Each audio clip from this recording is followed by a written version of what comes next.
Good evening children. कैसे हो बच्चों? मुझे उम्मीद है कि तुम्हारी जो है पढ़ाई लिखाई बहुत अच्छी ढंग से चल रही होगी। तो बच्चों, आज मैं क्लास 8 के, जैसा कि तुम ब्लैक बोर्ड में देख पा रहे हैं, जो 2025 में मैथ के जो सवाल पूछे गए थे वो सवाल आज तुम लोग को पढ़ाने जा रहा हूं।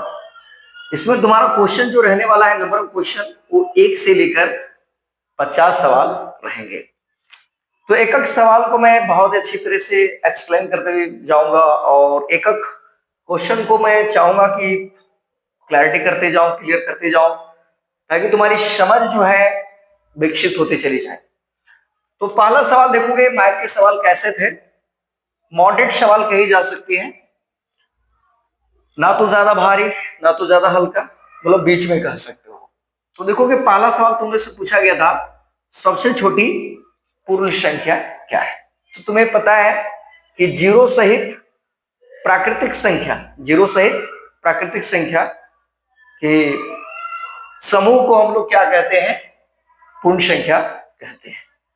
जीरो सहित मैंने बोला, तो सबसे छोटी पूर्ण संख्या तुमको पता चल गया होगा कि कहां से स्टार्ट होता है। +1 से तो बोलोगे नहीं, -1 बोलोगे बिल्कुल नहीं, क्या 10 होगा? नहीं। तो इसका राइट आंसर जो चला जाएगा वो हो जाएगा, बोलोगे 0 हो जाएगा। वही देखेंगे, दूसरा सवाल पूछा गया था, ध्यान से देखोगे, सबसे छोटी अभाज्य संख्या पूछा गया था। सबसे छोटी अभाज्य संख्या पूछा गया था। सबसे छोटी अभाज्य संख्या, सबसे छोटी अभाज्य संख्या। देखोगे इसका ऑप्शन क्या क्या है? 2 1 0 3, 2 1 0 और 3। अब तुम्हें पता होना चाहिए कि अभाज्य संख्या किसे कहते हैं। तो वैसी संख्या जो एक तथा अपने आप से कटता हो, वैसी संख्या जो एक तथा खुद की संख्या से कटता हो, उसे हम क्या कहते हैं? अभाज्य संख्या कहते हैं। अब अधिकांश बच्चे क्या किए होंगे? एक को टिक लगाकर चल दिए होंगे। नहीं, ये तुम्हारा गलत हो गया। याद रखना है, एक जो है ना ही अभाज्य संख्या है और ना ही ये तो भाज्य संख्या है। इस बात को याद रखें। तो इसका राइट आंसर क्या आ जाएगा? जैसे मान लो 2 को देखो, सबसे पूछा है सबसे छोटी, या देखो सबसे छोटी। अब कुछ बच्चे के दिमाग में चल रहा होगा कि सर 3 भी तो है। मैं मानता हूं 3 भी है, लेकिन यहां पर ध्यान से देखो, पूछा है छोटी, तो राइट आंसर क्या हो जाएगा हमारा? ये हो जाएगा। क्यों? क्योंकि यदि इसका मैं फैक्टर देखूंगा तो बोलोगे सर एक 1 से कटता है और दूसरा 2 से कटता है। तो इसलिए राइट आंसर हमारा जो जाएगा वो हमारा जाएगा 2 जाएगा। देखेंगे तीसरा सवाल हमसे क्या पूछा गया है। पूछा गया था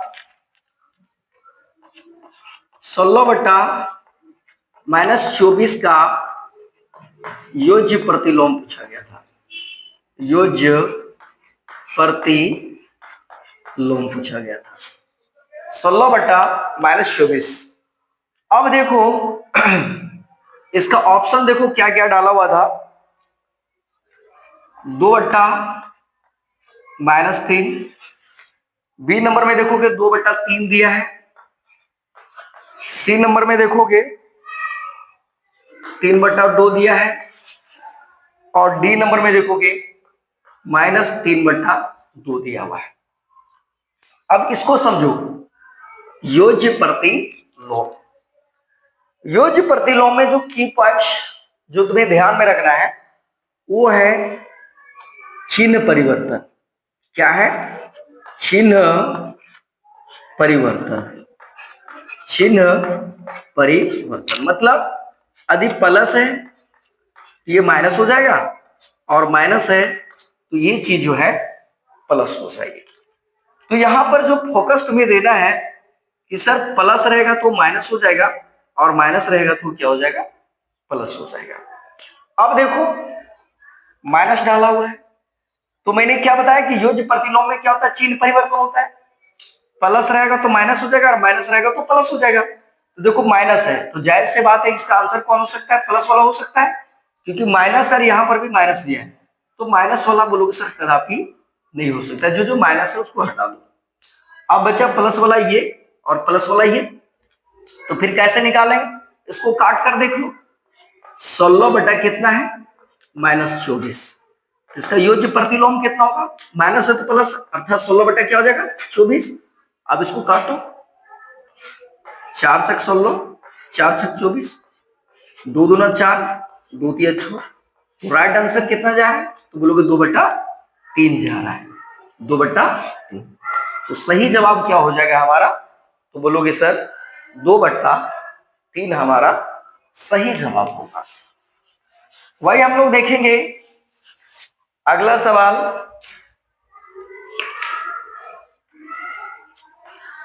चौथा क्या पूछा गया था, ध्यान से देखेंगे बच्चे। निम्न में से कौन योज्य तत्समक है, योज्य तत्समक यहां पर पूछा गया था, योज्य तत्समक है। ऑप्शन था तुम्हारा, देखोगे 104, 104 और एक डी था नन, मतलब नहीं। अब इस बात को समझो, योज्य तत्समक, योज्य का मतलब क्या होता है, जोड़, और तत्समक का मतलब होता है आइडेंटिटी। मतलब सोचो कि वो कौन सी संख्या है जिससे जोड़ने पर जो मैं दिया हुआ संख्या है, जो गिवन नंबर है वही प्राप्त होगा। जैसे मान लो हम लेते हैं 2, अब इसमें हम क्या जोड़ें, इसमें हम क्या जोड़ें जो मुझे 2 ही प्राप्त हो। आदि हम लेते हैं 3, अब इसमें हम क्या जोड़े कि मुझे 3 प्राप्त हो। तो तुरंत तुम्हारा जवाब होगा कि सर एक काम कीजिए, यहां पर 0 बैठा दीजिए। वो संख्या हमारा क्या हो सकता है सर, 0 हो सकता है। तो जाहिर सी बात है, ऑप्शन में देख सकते हो, पहला ऑप्शन में दिया 1, दिया है 0, 4 दिया नन, तो राइट आंसर क्या होगा, तो जवाब होगा, बोलोगे कि इसका सही जवाब जो होगा वो हमारा बी के साथ चले जाएंगे। पांचवा सवाल देखोगे, पांचवा सवाल